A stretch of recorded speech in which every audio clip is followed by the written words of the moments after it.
Hey, Joel Farland here. Now, I'm sure you're used to the concept of layering sounds. This comes at a few levels. At one level, you can layer two different sounds. For example, a clap on top of a snare drum to strengthen a chorus.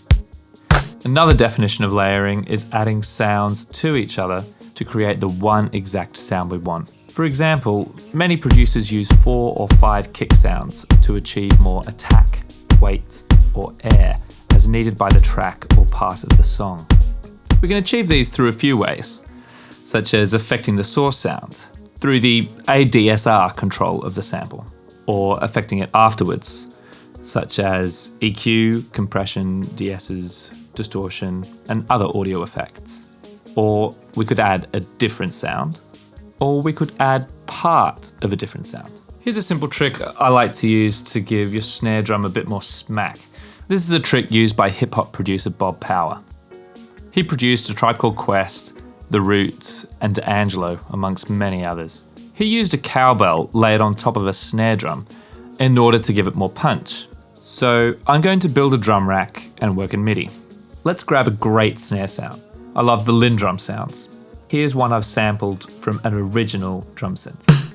Let's create a new MIDI clip and have a listen. It's got a great low sound. However, I can tell I'm going to have a problem with it cutting through in a full mix. When we're layering sounds, a question I like to ask myself is, what's missing?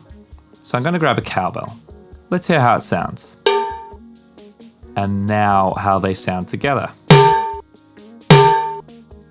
Obviously, the combination of those two sounds won't be appropriate for most types of music. So let's focus on the characteristics of the cowbell that we need, which is the attack. So I'm going to go into that sample and shorten it so that all I have is a transient. It should sound a bit like a click. So then all we need to do is adjust the respective volumes to taste. There you have it, a wicked snare sound.